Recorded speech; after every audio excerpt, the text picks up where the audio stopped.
O cara liberou! Que maravilha! Bom dia, pessoal.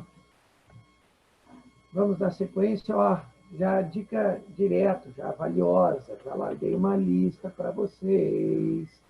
A lista de MCU que eu tinha esquecido de largar, está lá, já está disponível. Vocês podem brincar lá no plural, lá que já está tudo liberado para vocês. Tá? Então, não há desculpas. Sem mais uns 90 problemas aí de MCU. Dá para dar uma boa treinada. Tá? Então, agora é tudo com vocês aí. Eu acho que pelo menos a de gráfico está fluindo bem, porque até agora ninguém não, acho que teve um que outro ainda que me fizeram algumas perguntas, acho que mais de gráfico. Acho que a TMRV está dando mais dor de cabeça aí, pelo visto. Vamos começar então. Na aula passada, eu acho que eu estava falando, me corrija se eu estiver errado, acho que eu falei até Galileu para vocês. Me confirmem se eu estiver errado, por favor. Se não me engano, foi até Galileu que a gente viu, né?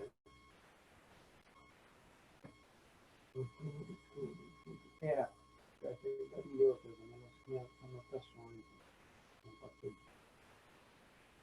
É isso aí. Tá? Então, a gente estava começando a estudar a dinâmica, né? E eu tinha comentado que a dinâmica, ela basicamente começou ali com os trabalhos de Galileu não, de Aristóteles. Tá? Eu não sei se vocês chegaram a fazer aquele teminha também que eu passei para vocês, dos testes de concepção de dinâmica que eu tinha aqui, que estava lá na minha página, né? Então, eu espero que vocês também tenham feito. Me diga aí como é que está o nível aí. Quem chegou a fazer aí? Como é que está o nível de acertos aí? Estão mais para aristotélicos ou para newtonianos aí? Como é que está a situação aí do povo aí? Quero ver as respostas aí depois. Bom, seguindo então aqui a nossa função. Então, eu tinha dito que Aristóteles tinha sido um dos primeiros aí, né, a tentar puxar essa primeira externa para que diminuir um pouquinho esse ruído aí. Eu tinha dito então que Aristóteles ele tinha iniciado aquela forma de pensamento do tipo para que um corpo esteja em movimento é necessária a ação de uma força. Se ele não está em movimento, não há forças atuantes sobre ele. Tá? E isso aí tem mais de 2000 anos, depois lá pelo Renascimento, entra nos anos ali 1600, o Galileu, que já mostra o contrário. O Galileu já diz que para um corpo manter-se em movimento não é necessária a ação de uma força. E leva a crer que um corpo que está em movimento, a tendência natural dele é manter-se em movimento. Essa é a linha de pensamento de Galileu. Tá? Ironicamente, né, no ano em que Galileu morre, como eu contei para vocês, Galileu teve problemas com a igreja, não foi só aquele que eu contei, ele teve mais problemas, nós vamos falar depois na aula de astronomia, acho que vai ser depois, não sei que olhar no livro ali, que essa parte, até deixa eu ver como é que está o livro aqui, a sequência, que agora nós já estamos na dinâmica. Então, o livro de vocês, ele terminou na página, tinha comentado com vocês, tinha aquela parte vetorial, depois tem até velocidade relativa, aqui, movimentos tridimensionais, que se trata de velocidade relativa em parte vetorial. O MCU já está lá na 324, o MCU já está lá no meio do livro, o MCU. Aí as leis de Newton estão lá na página 341, para quem quiser acompanhar. Obrigado. Dado. Então, aqui eles já começam aqui falando um pouco, até aparece a figura de Isaac Newton, tá? E eles já começam falando um pouco da questão de força, tá? Ou seja, essa é uma aula na qual a gente vai trabalhar muito com vetores. É importante que vocês tenham isso bem claro na cabeça de vocês, que não tem como trabalhar esse conteúdo sem estar a todo momento desenhando vetores para cá e para lá. Isso o cara que não faz desenho dos vetores, aí ele pena muito mais. Então, a minha indicação é sempre possível, a não ser que a sua interpretação é muito boa e a sua visão mental também. Lembre-se que isso não é uma regra geral para a maioria dos nossos estudantes. Essa é a parte da física que vocês devem encontrar maior dificuldade. Tá? Eu acho que toda a mecânica, depois que vocês passam pela dinâmica newtoniana, acho que até para frente, né, mesmo tendo algumas partes aí de conteúdos mais matemáticos e tal, ainda assim a dinâmica é que geralmente dá os maiores tombos aí no pessoal. Então a gente tem que tomar muito cuidado, porque esse sim é um conteúdo que em qualquer universidade vai aparecer questão. Então, vocês devem estarem bem preparados, né, ter condições de entender, mesmo que o livro ele logo já de início já começa com uma parte mais matemática, de vetores, existe todo um contexto histórico que vocês vão ver nas listas, na lista que vocês vão pegar assim, terminar o conteúdo, já tem bastante questões assim, envolvendo a parte histórica, tá? Falando desses personagens, de Aristóteles, de Galileu, de Isaac Newton, que é o nosso próximo personagem. Então, eu já até vou começar aqui a compartilhar a tela do meu iPad aqui para a gente começar a sequência da nossa aula, que eu vou usar agora ele direto. Não quero buscar. Coisa séria.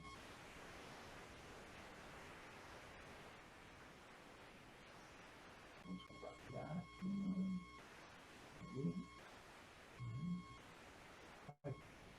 Ah,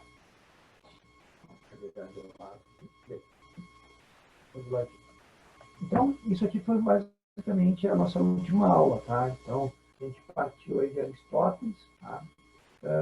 Chegamos até Galileu, e como eu disse para vocês, ironicamente, no ano em que Galileu faleceu, tá?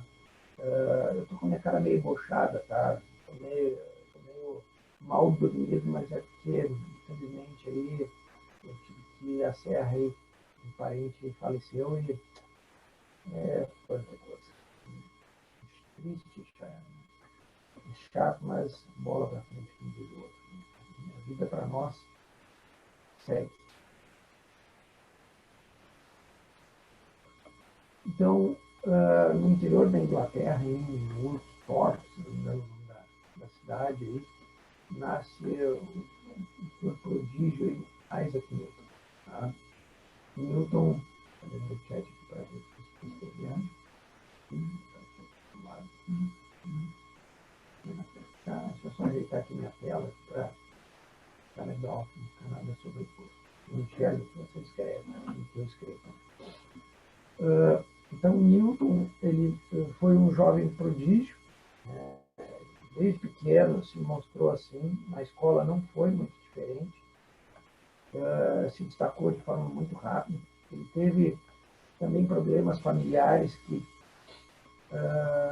provavelmente acentuaram o foco dele em relação à ciência. Ele foi abandonado praticamente pelos pais e, e ele cresceu sabendo disso, motivo pelo qual ele passou a detestar as pessoas. Até que ele cresceu, envelheceu e nunca se envolveu com ninguém. Se tornou um cara solitário. Teve um que outro assim, amigo, mas não teve envolvimentos maiores que isso. Então, Newton ele foi um cara que viveu sozinho e viveu basicamente, único e exclusivamente para a ciência.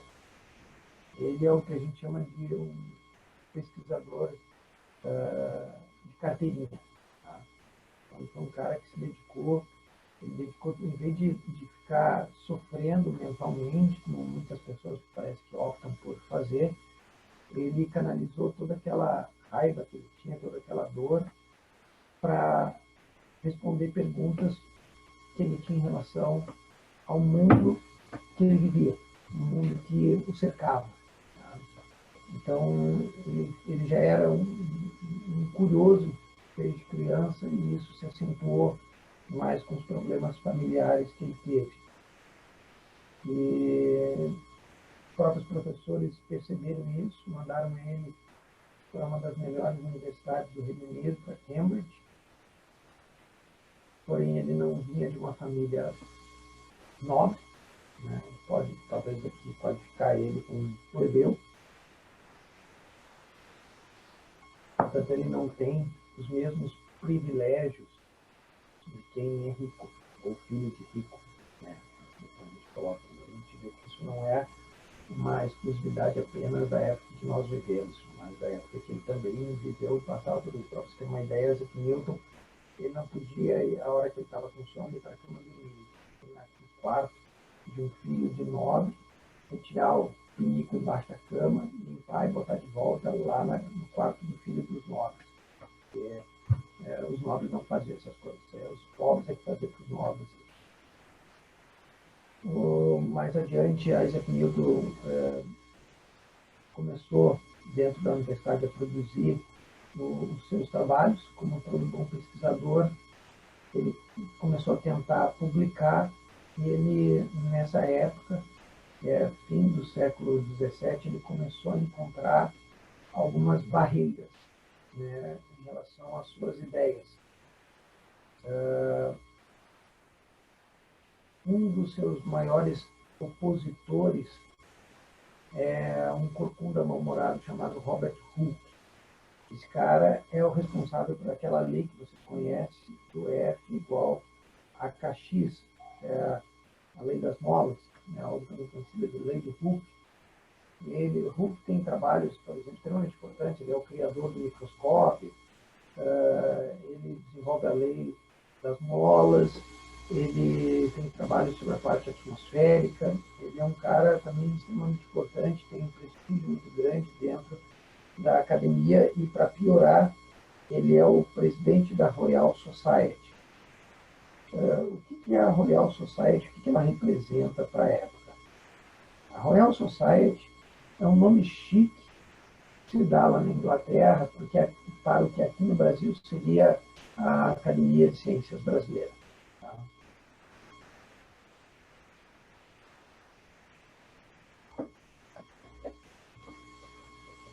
Não tenho fome. Infelizmente, eu uso o Tainac diretamente no meu computador, né? Eu acredito que esse zumbido que o pessoal está reclamando, o Iago está reclamando também, isso aí deve vir no sistema aqui, porque eu estou com tudo desligado aqui, né? Até agora eu botei no mute aqui, eu não vou ouvir vocês, mas outra vez eu fiz isso e não adiantou nada. Então, eu vou tentar falar um pouco mais forte também, tá? Mas, infelizmente, o sonido não tem muito o que fazer. Então, eu vou deixar ele no mudo aqui. Então, se vocês quiserem falar comigo, digitem. Se precisar falar, pede para eu ligar o som, eu ligo. Aí qualquer coisa, eu abro o som aqui para mim. Mas eu acho que não vai fazer diferença. Eu acho que pelo menos quem está aí ouvindo, eu estou com ele no mute, liguei, e agora está com o som aberto aqui para mim. Não fez diferença, né? A outra vez pelo menos não fez. Então, acho que se ninguém aqui percebeu a diferença, então vou deixar ele aberto. Mas vou tentar falar um pouco mais forte, Iago, tá? Mas lamento, eu não tenho como. Melhor, eu estou botando aqui no. Aqui meu som, desculpa, não, o microfone está não muda nada. Mas seguindo então o que eu estava falando, então, no final do século XVII, aí, na segunda metade do século XVII, ele começou a encontrar uma forte oposição de Robert Hooke, que era presidente da Royal Society, era o cara que aprovava os artigos que seriam publicados ou não, vamos falar assim. É o cara que dá a palavra final. E o que aconteceu é que, infelizmente, o Robert Hooke não compreendia boa parte das ideias de Isaac Newton. O Newton tem vários artigos dentro da óptica, né, como, por exemplo, trabalho sobre o prisma. Ele tem trabalhos na área, por exemplo, termo, na mecânica. Ele tem trabalhos espalhados por toda a física, né? E fora da física, né? Por exemplo, quem quem está acostumado a ver aquelas séries sci-fi, que eles chamam, né, que os caras pegam lá, tem um cara morto, e vem o pessoal da perícia. Aí o pessoal da perícia faz ali umas coisinhas e diz assim, esse cadáver aqui, ou seja, essa vítima aqui, ela foi morta 4 horas atrás, há 2 dias atrás, há 1 semana atrás. Como é que os caras fazem isso? Né? Tome cuidado que isso não tem nada a ver com o teste de carbono, tá? 14. Tá? Isso é feito através de um trabalho de Isaac Newton, chamado de lei do resfriamento, que ele criou. Então, se você conhece a temperatura a que o corpo se encontra, no momento que encontrou lá o corpo, mede a temperatura, tu consegue saber quanto tempo passou desde o momento do óbito até aquele momento presente. Enfim, então isso é só um exemplo de tantas leis que Isaac Newton publicou, desenvolveu durante a sua vida.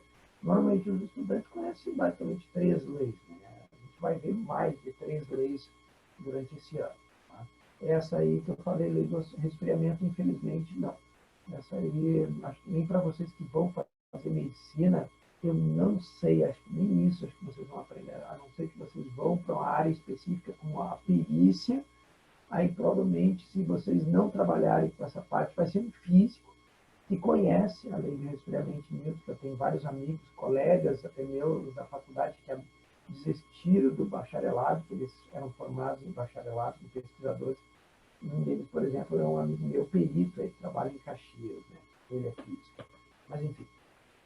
Então, Isaac Newton encontrou essa barreira, né? E ele acabou se frustrando muito com relação às tentativas infrutíferas de tentar publicar suas ideias.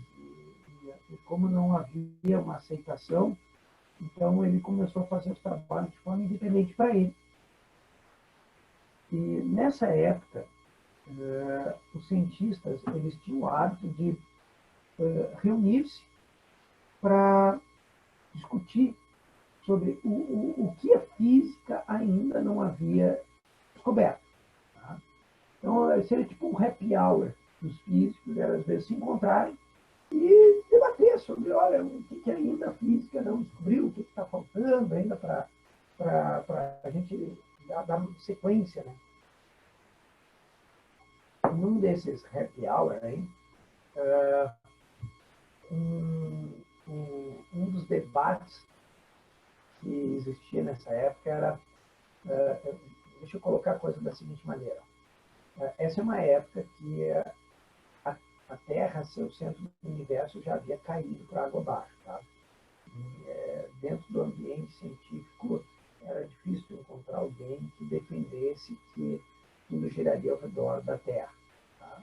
A não ser por questões religiosas, aí, ainda até hoje, em pleno século XXI, com esses absurdos aí, dessas ideias tapafúrdias aí de terra plana, é uma ideia, entenda, terra plana não é uma teoria.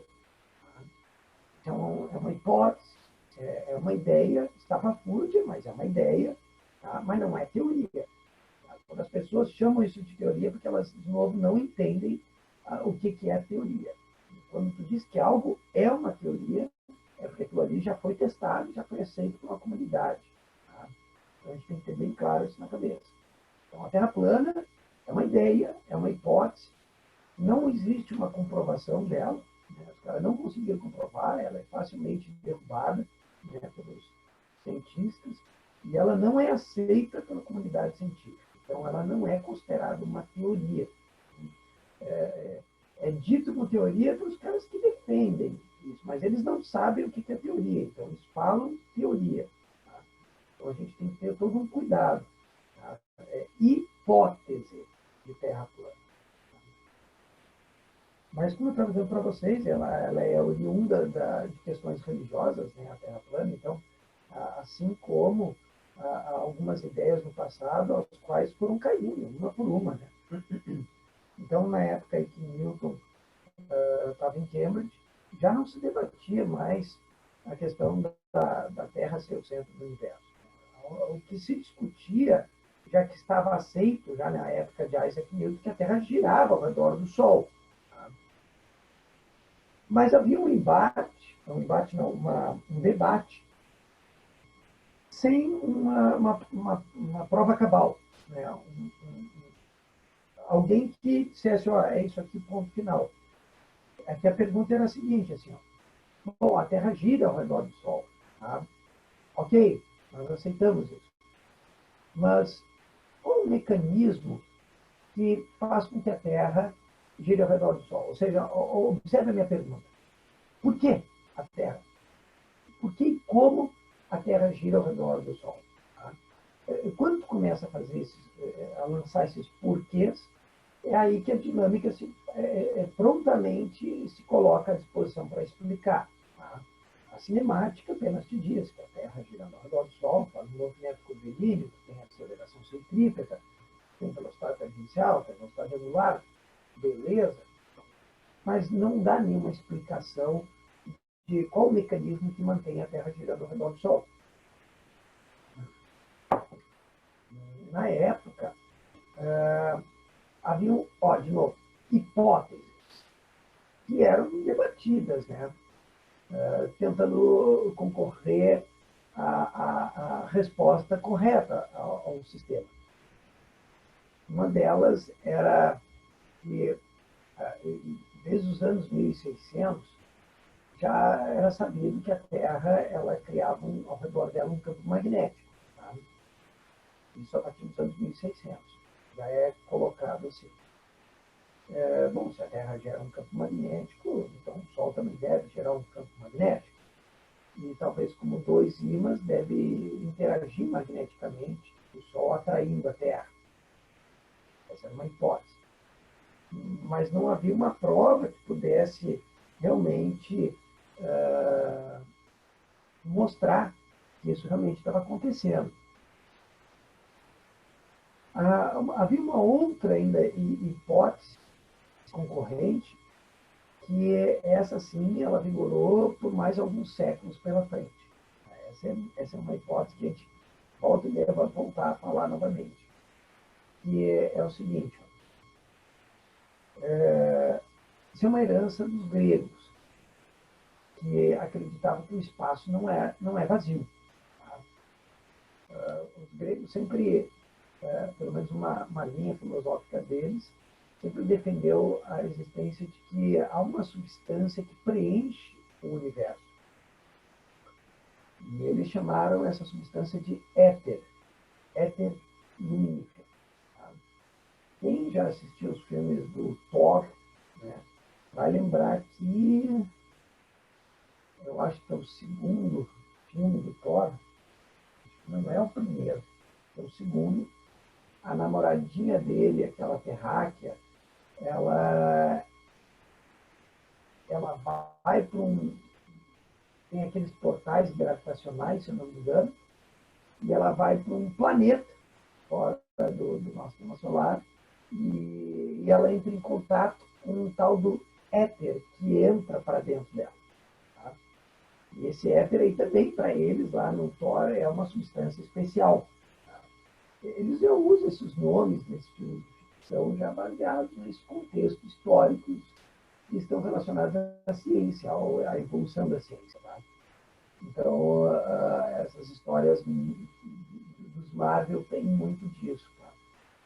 E essa herança dos gregos, então, impunha que o espaço não é vazio, que o espaço é preenchido e é preenchido por uma substância especial, uma quinta essência, assim que eles chamavam, que é o éter.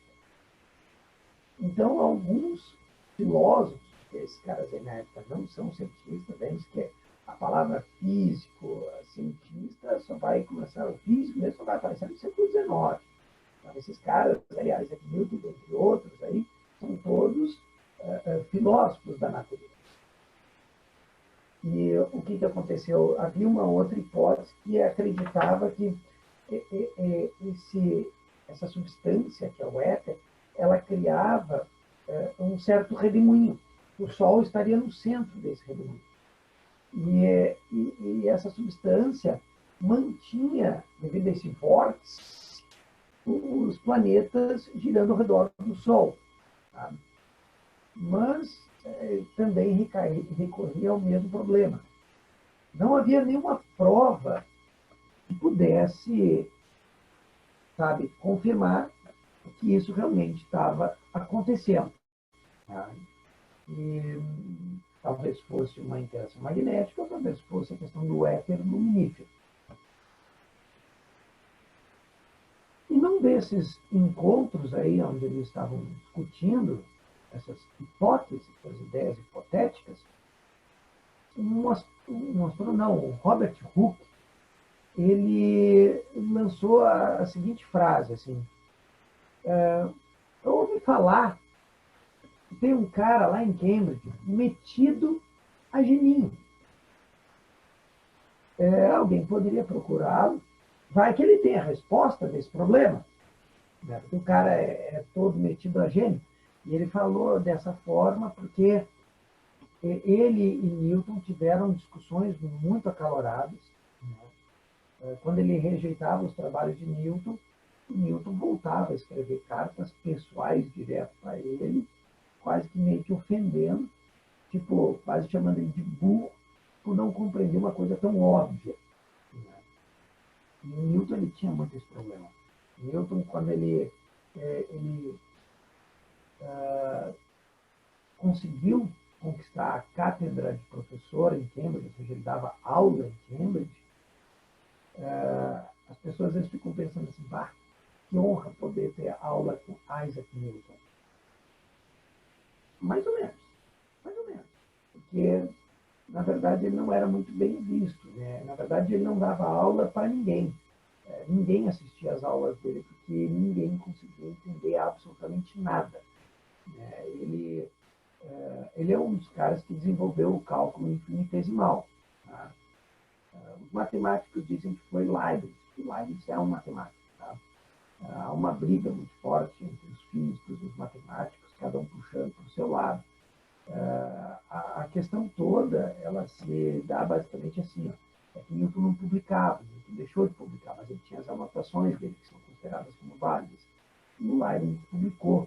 Tá? Então, na verdade, a descrição matemática do cálculo de Leibniz ela é um pouco diferente da de Newton. Tá? Na física, nós usamos mais a de Newton, na matemática, nós usamos mais a de Leibniz. Mas o fato é que Newton usava um formulismo nas suas aulas extremamente avançado, que pouca gente às vezes até conhecia. Foi quando os alunos às vezes queriam entender alguma coisa e diziam, professor, eu não consegui entender isso que o senhor está falando, você pode explicar de novo? Ele olhava para o aluno e dizia assim, ó, se você não entendeu isso aqui não é o seu lugar. Por favor, vá embora daqui. Isso aqui não é lugar para você. Então, ele não tratava muito bem as pessoas que não compreendiam o que ele estava explicando. Então, na verdade, ele ficava dando aula numa sala vazia. E o Robert Hooke, vamos dizer assim, sentiu isso na própria pele ao lidar com Isaac Newton. Então, ele, de forma meio que irônica, né, lançou essa frase, olha, quem sabe alguém vai buscar lá essa informação com o cara que é metido a geninho lá em Cambridge. E, então, um astrônomo chamado Harley, o do cometa Harley, eu vou lá. Edmund Halley foi a Cambridge procurar Isaac Newton e conversar com ele. E quando ele foi procurar Isaac Newton e propôs o problema da Terra, do movimento da Terra ao redor do Sol para Isaac Newton, a resposta de Newton foi a seguinte: eu já expliquei isso, já tenho explicado isso faz tempo.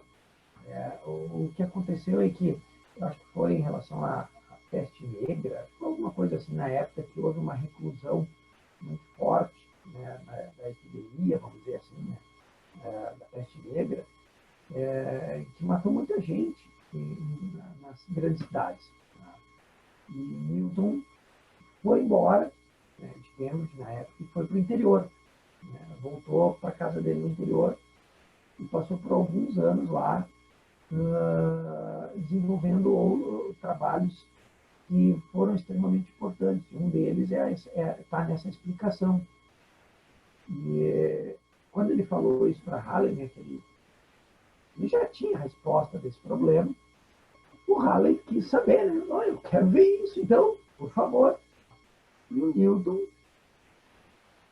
manda uma carta e virou as costas e foi embora. Deixou o cara literalmente no vácuo, ou como alguns gostariam de ouvir, no éter.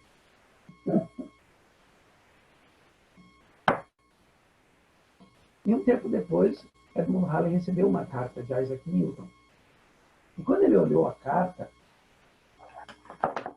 ele não pegou uma carta com blá blá blá ali dizendo, eu acho isso aqui, acho isso ali. Não. Ele recebeu uma carta com uma dedução, com deduções matemáticas, com cálculos aos quais até o próprio Halley nunca tinha visto aquilo. Havia uma teoria ali presente naquela carta que ele nunca tinha visto na vida dele. Tá? E ele ficou apavorado com aquilo. Então ele foi novamente a Cambridge procurar Isaac Newton. E quando ele voltou a encontrar Newton, ele ficou chocado, porque ele viu que Newton não tinha apenas uma ideia sobre o movimento da Terra. Ele tinha um monte de trabalho que ninguém conhecia. E o Halley, então, começou a questionar ele. Pô, cara, tu tem tanta coisa importante que por que tu não publica? A resposta de Newton era meio óbvia, né? Eu não publico porque as pessoas são burras, elas não entendem o que eu escrevo. E não permitem a publicação. Então eu desisti. E o Halley quis que voltasse a tentar publicar, e o Newton foi intransigente em não querer aceitar essa possibilidade. Então, Halley, como ele era um cara influente dentro da sociedade, ele conseguiu um dinheiro suficiente e propôs para Newton que, ao invés dele publicar os artigos, ele escrevesse um livro sobre todo o trabalho que ele havia desenvolvido. Esse livro ele ficou tão grande, que ele precisou ser dividido em 3 volumes, para você ter uma ideia. Né? A gente chama esses livros de, traduzindo para a língua portuguesa, pelo menos o artigo inicial, né? Principia. Na verdade, a tradução seria os princípios. Principia é plural em latim para os princípios. Né? E o título não é esse aqui, tá? O título são os princípios matemáticos da filosofia da natureza. Nós chamamos de os princípios. Tá? Então, são as bases estruturais para compreender o mundo em que nós vivemos. É basicamente isso. Newton escreve um livro que explica todo o mundo macroscópico que está à nossa volta. Ou seja, quem não conhece o trabalho de Newton não entenderá nunca o mundo que vive. É basicamente assim. Enquanto as pessoas têm uma Bíblia na cabeceira da cama para ler e se confortar, eu, por exemplo, tenho aqui em minhas mãos, tá? Essa bela Bíblia aqui. São os livros dele, os princípios aqui. Os princípios matemáticos da filosofia natural ou filosofia da natureza. Tá? Tem mais livros, tem um outro dele sobre óptica também. O próprio livro é intitulado como Óptica. Esse é um livro pesado. Para se arriscar a ler um livro desse, você tem que ter uma geometria muito boa. Para você ter uma ideia, Isaac Newton, quando se debruçou sobre a geometria, ele sabia em 6 meses ele dominava a geometria completa. 6 meses de estudo, ele dominou a geometria completa. É um geômetra esse cara. E não havia mais ninguém na face da Terra que sabia mais geometria do que ele, para você ter uma ideia. Aí o livro Óptica, se tu não souber muito bem geometria, tu não entende bosta nenhuma. É terrível. A gente sente, eu falo isso porque eu também tentei ler o livro, assim, é punk, a gente se sente que não aporta. A gente tem que estar toda hora buscando livros de geometria para entender aqueles axiomas e etc. que ele fala, é punk a coisa, mas é uma leitura divertida. A gente está tipo, num momento de quarentena desse, eu recomendo às vezes tentar fazer uma leitura dessa. Enfim, então, como eu estava dizendo para vocês, ele vai publicar esse trabalho dele, extremamente importante, onde irão aparecer as suas leis. Tá? Tomem cuidado, que aqui entra um outro detalhe importante. Observe que o título do livro é chamado de Os Princípios Matemáticos. Tá? Mas nós chamamos o que aparece como elemento principal no livro, as leis. Afinal, são leis ou princípios? Quando você não quiser se comprometer, tá, a cometer uma cagada, você chama o que você não sabe de lei. É melhor. Tá? O que você não pode é chamar de princípio aquilo que é lei. Tá? Por que razão eu não posso fazer isso? Por que eu posso chamar um princípio de lei, mas não posso fazer o contrário? Porque quando você fala em princípio, você está dizendo que você está partindo daquele ponto e não tem dedução anterior para aquilo. Tá? Então, quando você diz princípio da inércia, quando eu começo a propor o princípio daquele ponto, eu não justifico nada anteriormente para chegar nesse princípio. Eu parto dele. Eu monto a minha teoria em cima de princípio. Agora, quando eu chamo de lei, é porque existe uma dedução anterior. Então, quando eu digo assim, a lei tal, tá, mas como é que tu chegou nessa lei? Ah, eu mostro toda uma dedução matemática para provar a existência dessa lei. Tá? Essa é a diferença. Então, eu não posso, por exemplo, dizer que uma lei é um princípio. Isso é falso. Tipo, princípio de Arquimedes. Todo mundo que já estudou física no ensino médio já ouviu falar do princípio de Arquimedes. Mas está errado. Ele não pode ser chamado de princípio de Arquimedes. Mas por quê, professor? Porque ele tem uma dedução anterior. Ou seja, ele tem que ser chamado de lei de Arquimedes, e não princípio. Então, quando tu olha o trabalho de Arquimedes, tu vai ver que ele faz uma dedução para chegar na sua lei.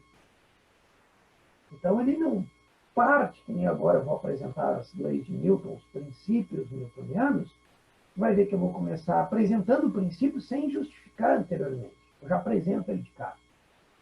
Já o de Arquimedes, não. O de Arquimedes, quando tu mostra para a pessoa pode perguntar, tá, de onde é que tu tirou essa fórmula aqui, onde é que tu tirou isso aqui? Aí tem toda uma dedução anterior até chegar ali. Então, isso é lei. E isso não pode ser chamado de princípio. Porque aquilo ali que tu está apresentando não é o princípio, aquilo ali é o fim. Tá? Então tem que tomar muito cuidado. Tá? Princípio e lei, portanto, não é a mesma coisa. Mas não há nenhum problema em tu chamar de lei um princípio. Já que tu não sabe se é princípio ou lei, chama de lei. Não tem certeza, chama de lei. Agora, tu não pode fazer o contrário. Dizer que uma lei, por exemplo, pegar um princípio e chamar,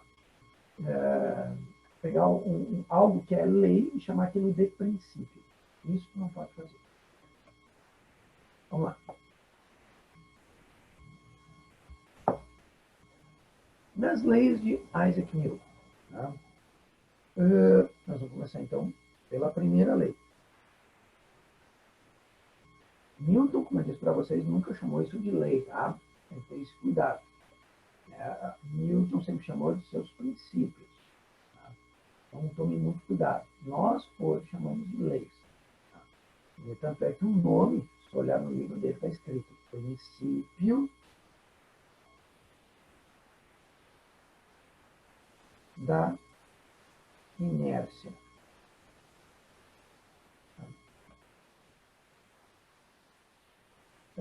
No princípio da inércia, o que é importante a gente lembrar? Ele diz assim, ó, vê, ó, como não tem aqui uma dedução anterior, ele apenas fala assim, o corpo se encontra em repouso, parado. A tendência natural dele é manter-se parado. Tá? A gente tem vários exemplos disso no nosso cotidiano. A gente pega situações, por exemplo, quem anda de ônibus entende bem disso. Você está em pé no ônibus, você não segura na hora que o ônibus arranca. As pessoas dizem que aquela pessoa, quando o ônibus arrancou, se ela não estava segurando, ela foi lá para trás. tá? Ou ela foi lançada para trás. Na verdade, o que o princípio de Newton faz é explicar como isso acontece. Ele diz o seguinte: o corpo ele quer continuar no local dele, parado lá atrás. E o que ocorre é que teus pés sobre o piso, eles vão para frente. Então, isso gera um desequilíbrio no corpo, ou seja, tu está assim, teus pés vão para frente, ou seja, tu tende a fazer isso aqui, ó. Tem que ficar, a parte de cima quer ficar lá atrás, e os pés vão avançar. Então, na explicação que a gente tem para esses efeitos, tá? Quando tu está numa moto, se tu não te segurar ali no motoqueiro, se ele arrancar violentamente, tu fica sentado ali no asfalto. Tá? Porque a tendência do corpo estar parado e manter-se parado. Essa é o princípio. E, como eu disse, ó, olha o que isso vai fazer. Isso vai começar a explicar o mundo que nós vivemos. Tá? Então, é importante você terem claro na cabeça que no momento em que você está estudando a dinâmica, você vai começar a utilizar essas leis, esses princípios, para explicar o mundo que vive. Os problemas que vocês vão enfrentar, eles vão colocar exatamente situações das quais vocês devem saber usar o princípio correto para aquele problema. Olha, isso aqui acontece baseado no princípio tal. Isso que geralmente aparece nas alternativas. Então, vocês devem não se restringir apenas a uma decoreba do princípio. Porque isso não é apenas o princípio. Tem mais ainda. Mas não é a decoreba apenas que vai resultar em sucesso para você no vestibular, mas guardá-lo na cabeça e compreender e saber explicar o mundo que nos cerca é fundamental. Tá?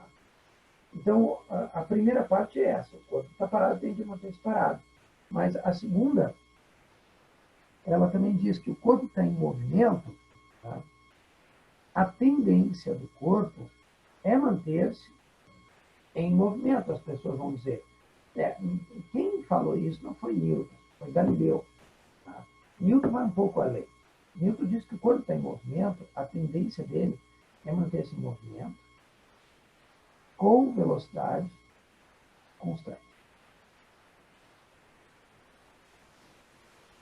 Tá? Essa aqui é uma das partes mais difíceis do aluno aceitar. É bem difícil. Tá? Quando as pessoas me olham assim, sentado sobre a cadeira, para elas tem que ser meio óbvio isso, geralmente é. Quando eu digo assim, olha, como é que está o corpo? Está parado. Ótimo, perfeito, é isso aí mesmo.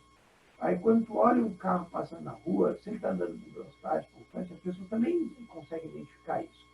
O problema é o que vai vir na sequência. Essa parte aqui do corpo em movimento tende a manter-se em movimento, tem aplicações drásticas, principalmente no trânsito. Né? Quando a gente está andando dentro do carro, o carro está em movimento, nós também estamos em movimento. Só que quando ocorre um acidente ao qual o carro colide com um poste, ou seja lá com outro objeto, a tendência dos corpos que estão dentro do carro é manter-se em movimento, em linha reta e com velocidade constante. Então, por exemplo, tem pessoas que, eu carrego meu cachorro e deixo ele aqui no banco de trás, solto. Sabe? Põe ele lá atrás no porta-mala, aqueles carros que são peruas, né? E deixa o bicho solto ali atrás. Tá? E esquecem que ele é como uma pessoa, entre aspas. Né? Que na hora que sofrer uma colisão, se ocorrer uma colisão, se der o azar de dar uma colisão, o que pode acontecer? Bom, pode acontecer a pior situação possível. O animal vai continuar em movimento. Então, pode acontecer os seguintes resultados, que eu considero tanto idêntico para um animal quanto para uma pessoa que está no banco de trás sem o cinto. É equivalente. Se você senta no banco de trás do carro da sua família e não põe o cinto, talvez um dia você vai ser o responsável por matar as pessoas que estão na frente. Essa é uma realidade cruel, mas é assim mesmo. Mas por quê, professor? Porque quando a pessoa na frente põe o cinto, qual é o motivo dela botar o cinto? Para a maioria das pessoas é porque a lei obriga, porque senão ela é multada. Então, para essas pessoas que têm essa dificuldade de entender por que o cinto é importante? Elas não conseguem verificar que quando você está em movimento, se der uma colisão, o seu corpo tem de ir para frente. Eu perdi uma tia assim, na época, isso era século passado. Ela estava no banco do carona, meu tio dirigindo, ela no banco do carona, num cruzamento o caminhão apareceu e ele bateu na lateral do caminhão. Então, praticamente, quando ocorre essa colisão, é quase como uma colisão contra o muro, ainda mais com um caminhão. Então, ela, como estava sem cinto, ela tem que manter esse movimento. Deu com a cabeça no vidro e, logicamente, entrou em coma e depois morreu. Uma amiga minha que estava na Austrália, ela foi numa festa, ela bebeu, voltou muito tarde, já meio alcoolizada, com sono, ela dormiu no volante e bateu contra o ônibus. Ela quebrou os 2 braços, tá? na colisão. E ela fugiu da Austrália. Ela ia responder processo e podia ser que provavelmente seria presa. E ela sabia da situação, ia ficar presa do lado dela. Ela fugiu da Austrália para não ser presa. E ela está impedida de voltar para lá. Não pode mais voltar para a Austrália. Está bloqueada a entrada dela lá. Isso são alguns exemplos. Ele viu um caso de uma notícia de uma criança que estava no bebê conforto, mas naquele virado para frente, sem o cinto. Foi colocado na cadeirinha sem o cinto. E o pai, numa situação de assalto, ele acelerou e o bandido atirou e atingiu o pai perdeu a consciência e seguiu acelerando o carro sobre um viaduto. E o viaduto tinha uma curva, o carro bateu e a criança que estava no banco atrás, como um cachorro, né, solto, passou direto, atravessou o vidro dianteiro e caiu lá embaixo, no viaduto. Né? Então, se fosse um animal, que um cão, também aconteceria a mesma coisa. Ou, por exemplo, se a pessoa na frente está com cinto e a pessoa atrás, ou o animal atrás, não está preso, no momento de colisão, se a pessoa não está de cinto, ela continua em movimento e vai ser lançada nas costas de quem está ali com o cinto. E isso nós vamos estudar mais para frente, depois eu vou mostrar isso para vocês lá no conteúdo, quando chegar o momento apropriado. Que aquela pessoa que atinge as paletas, atinge aqui o banco de trás, temos que o banco de trás está fixo. Tá? Então, a tua tendência é que tu tem um pouquinho de deslocamento do cinto, mas ele trava muito rápido, então tu não tem quase nada. E aquela pessoa que vem contra o banco equivale, dependendo, aí, mais ou menos em média, aí, a lançarem mais ou menos um elefante, aí, provavelmente 1 tonelada sobre as suas paletas. Tá? Então, o uso do cinto, ele faz todo sentido. Não, eu não consigo, por exemplo, como professor, aceitar o fato de alguém querer justificar que o cinto não é útil, que não é importante. Até nas aeronaves ocorrem coisas absurdas. A gente que já viajou e que está me ouvindo, já viajou de avião, sabe bem, entende bem o que eu estou falando. Então, quando vai decolar, tem um aviso para usar o cinto. Em algumas aeronaves, depois que o avião decola e atinge uma certa altitude, você vê as pessoas tirando o cinto. Antigamente, o aviso do cinto era desligar. Eu acho que hoje ainda é desligar. As pessoas se levantam e caminham pelo avião. Mas, cara, isso não faz o menor sentido. Porque você tem que lembrar que você está andando. Você está em movimento. E não é na velocidade do carro. Tem aeronaves aí que chegam tranquilamente a 1.000 km por hora. Mas qual é o problema? Não vai dar nada. Mas é claro que dá. Há uns anos atrás, uma estudante aí, tinha debutado, ela ganhou uma viagem para ir para a Disney da família.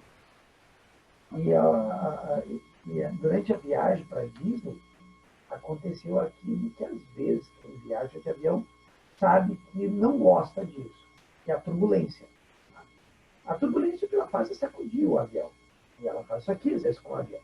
E dependendo da turbulência, esse saculejo vertical não é pequeno. Só quem já viajou de avião e já passou por isso entende bem o que eu estou falando. A coisa pode ser feia. E essa jovem brasileira achou que cinto era bobagem. E não estava com cinto. E, de repente, surgiu uma turbulência sem aviso prévio, não houve tempo de avisar a população, e o avião fez assim, ó. As pessoas que estavam dentro do avião, elas relataram que a guria flutuou dentro do avião e deu com a cabeça no teto. Na verdade, não foi isso que aconteceu. A guria continuou andando em linha reta. Foi o teto do avião que deu na cabeça dela. Ela teve uma lesão na coluna cervical. Eu não consigo nem seguir mais adiante depois disso. Então, para quem acha que cinto não é necessário, como diz aqueles memes na internet, as leis do homem, né, estão aí. Pode até não ser fiscalizado, mas as leis da natureza são implacáveis. Elas não falham. Elas não são que nem as leis do homem, que se você passa no sol vermelho e não tem ninguém, você não é multado. Mas as leis da natureza, se você cometer um deslize, você pode perder sua vida. Então, tome muito cuidado com isso. As leis de Newton são implacáveis. E principalmente o que eu vou falar agora é uma das partes mais difíceis aqui de compreender. Essas duas condições que vocês estão vendo aqui, já que agora eu dei alguns exemplos aí, né, e tem N exemplos que vocês podem imaginar, mas nesses dois exemplos, dessas duas condições aqui, tá, isso aí representa 2/3 da lei, tá, 2/3 do primeiro princípio. O corpo está parado, tende a manter-se parado, o corpo está em movimento, tende a manter-se em movimento, se e somente se o somatório das forças envolvidas nos corpos for igual a zero, ou, a gente pode escrever assim, a soma vetorial das forças for nulo. Tá? Ou seja, a força resultante for igual a zero. Tá? Então, como eu disse para vocês, essa é uma parte que realmente dá dor de cabeça. E o motivo é assim.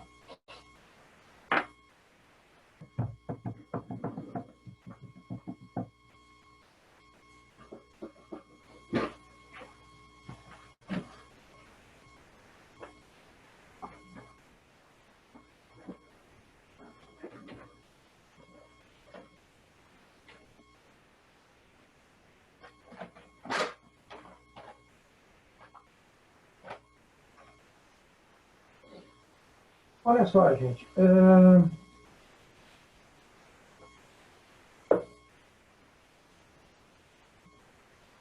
Dá para vocês enxergarem. Em cima dessa caixinha aqui eu tenho uma pilha. Tá? Acho que eu vou pegar a preta, que é a cor preta, parece melhor. Isso. Fica melhor. No fundo do casaco assim, então assim fica melhor para vocês. Aqui, tá? Bom, quando a gente olha para essa pilha, não, perdão, isso não é uma pilha, é uma bateria. Desculpa. Quando a gente olha para essa bateria aqui, a gente sabe que ela está parada. Então, na nossa cabeça, já tem que se constituir uma condição. A força resultante sobre ela é zero. Cuidado com o que vocês vão pensar. E se vocês não pensarem exatamente como eu estou falando, vocês vão errar o problema. Aqui não está escrito que a força é zero. Aqui está dito que a força resultante é nula por uma condição, que ela está em repouso. É isso que tem que ter bem claro. Quando você já sabe que um corpo está em repouso, assim como essa caixa aqui de papelão, ela está em repouso, tá, para qual referencial? Você pode botar uma referencial sobre a mesa aqui, ou dentro do escritório aqui. Tá? O importante é que, para esse referencial, ele se encontra em repouso, e, portanto, a resultante, o somatório das forças sobre essa bateria ou sobre a caixinha, é zero. Tá? Isso não quer dizer que não há forças atuando sobre ambos. Tá? Isso quer dizer apenas que o somatório das forças é nulo. Essa é a condição que vocês devem observar. Então, muito cuidado com isso. E essa aqui é a mais simples. eu acho que é a mais fácil dos alunos aceitarem, geralmente é essa. Então, quando tu tens um problema, automaticamente, já conhecido que o corpo está parado, na tua cabeça tu já tem que pensar isso tem que ser automático.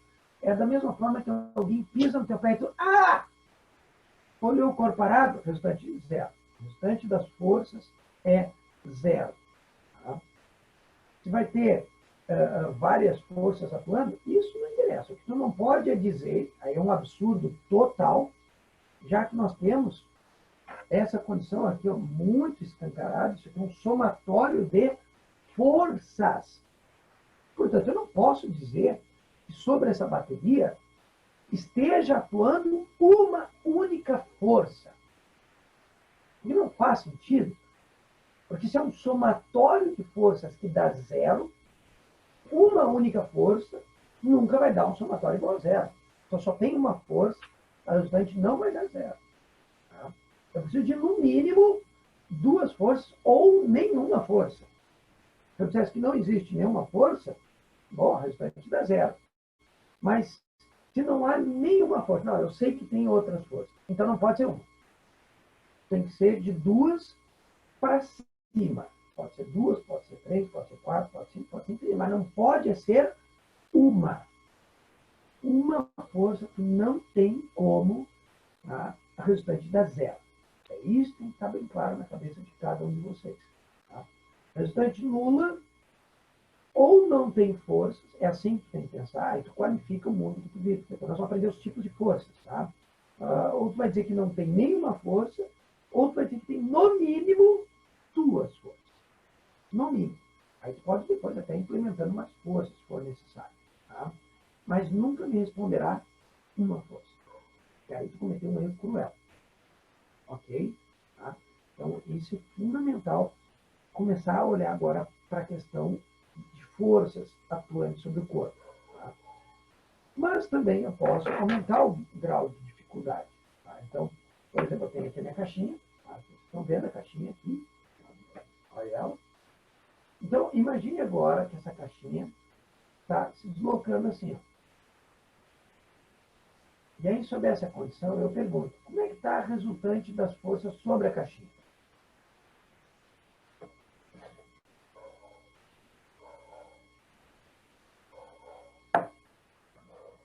Eu aposto que tem coração aí pensando. Diferente de zero, né, professor? Não, é zero. Tá?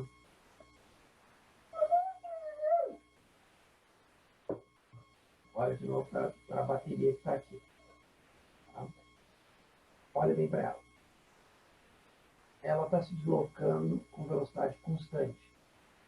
Se ela se desloca com velocidade constante, se isso estiver escrito no problema, tens um corpo andando com velocidade constante, está exatamente sob essa segunda condição que eu estou destacando.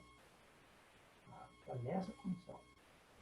Enquanto tem um objeto andando em linha reta com velocidade constante, a tua força resultante tem que ser nula. Tá? Não interessa o que tu vai pensar em relação às forças. Tá? Isso não interessa. Isso é lei, é um princípio que não está preocupado com o que tu acha. Tem que lembrar, tem que ter isso bem claro na tua cabeça. Isso se obedece. Depois tu vai entender por quê. Mas, por enquanto, tu obedece à lei. Até depois nós aprofundarmos mais no conteúdo. Isso tem que ser absorvido na cabeça de vocês. E essa é a parte mais difícil de ser aceita. Tá? Pega um objeto, diz que ele está andando com velocidade constante, o pessoal não diz que a velocidade é zero. A tendência do coração aristotélico, que a maioria das pessoas são aristotélicas, é dizer, se ele está em movimento, ele tem uma força pelo menos. Uma força pelo menos. Olha que absurdo isso. Isso não faz o menor sentido. Mas para muita gente isso faz sentido. E é isso que agora eu preciso combater dentro da cabeça de cada um de vocês. Eu tenho que destruir, eu tenho que de alguma forma provar para vocês que a teoria de vocês falha.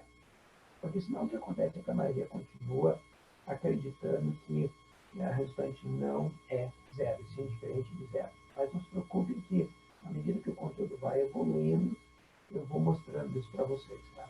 Mas o primeiro passo é está andando com velocidade constante? Sim, resultante igual a zero. Então, pode ser que não exista nenhuma força atuando sobre a bateria.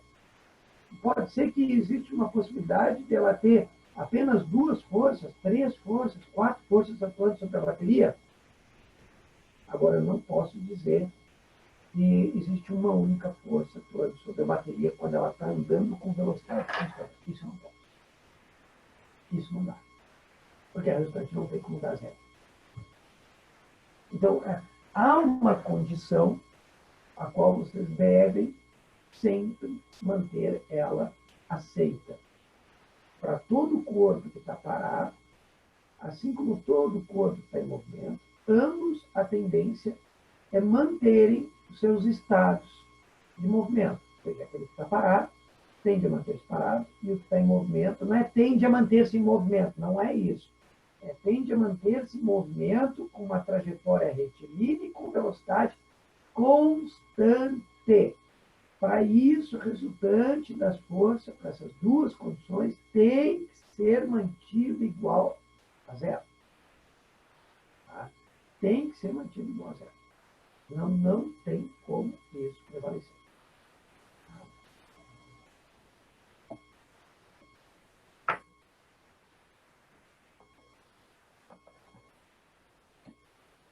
Primeira pergunta para vocês. Está tudo bem?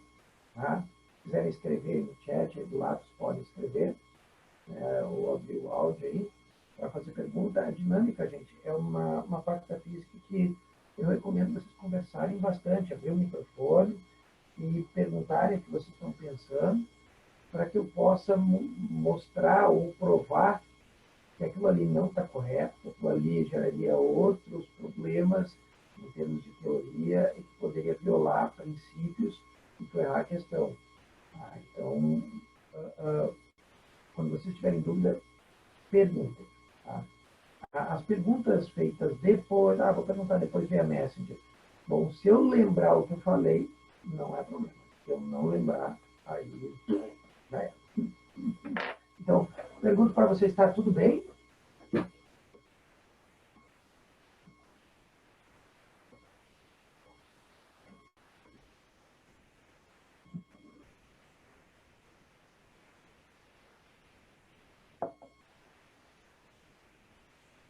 Obrigado, Iago. Obrigado, Nicole. Thank you very much pelo retorno.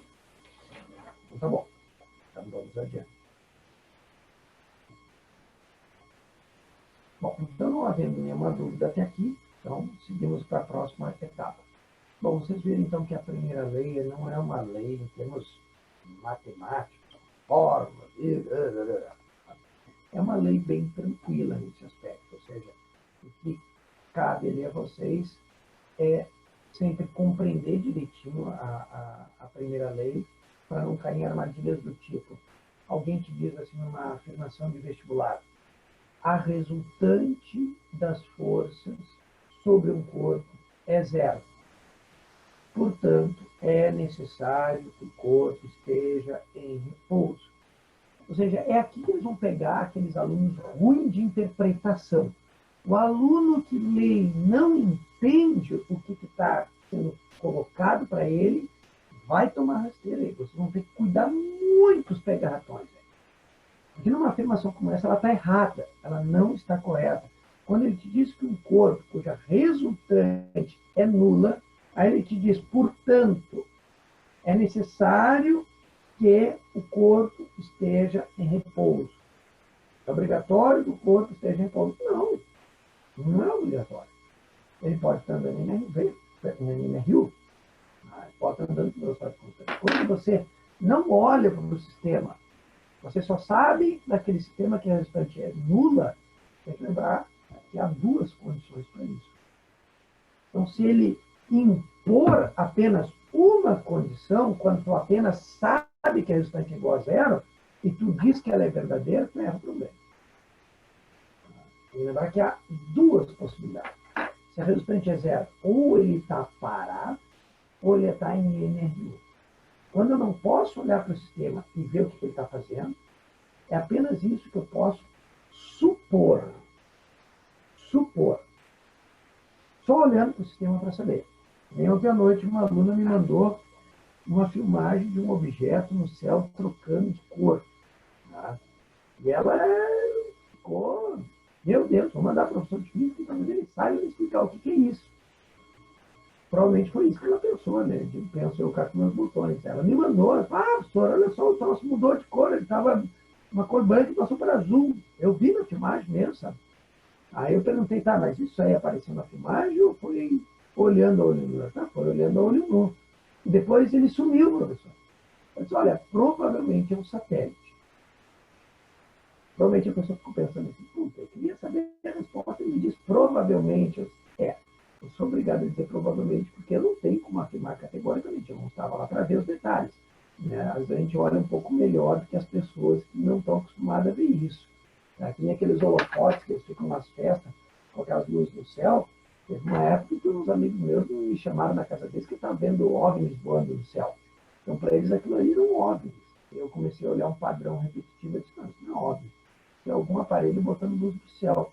Eu peguei o carro e saí atrás. Achei uma picape com aqueles holofotes apontando para o céu. Foi a primeira vez que eu vi aquilo na minha vida. Eu tinha até acho que uns 20 anos de idade. Nunca tinha visto aquilo na minha vida. E ainda lá em outro país, né, em Viamão ainda. Né? Então vocês imaginam. Lá para o Viamonense é tudo novidade, essas coisas. Né? Deixa eu encerrar. Parar de falar dos coitados Viamonenses, porque eu também era um. Né? Agora não sou mais. Um dia a gente sai da vila, mas a vila não sai da gente. Continuando então aqui.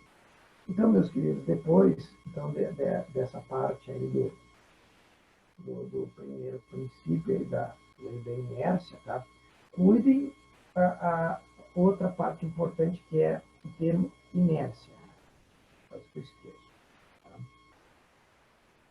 O termo inércia, ele refere-se a uma propriedade do corpo, tá?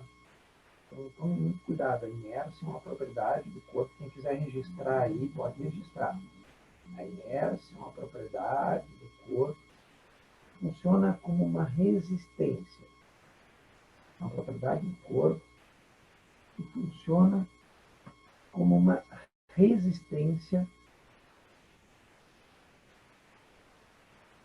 Funciona como uma resistência para o corpo manter o seu estado.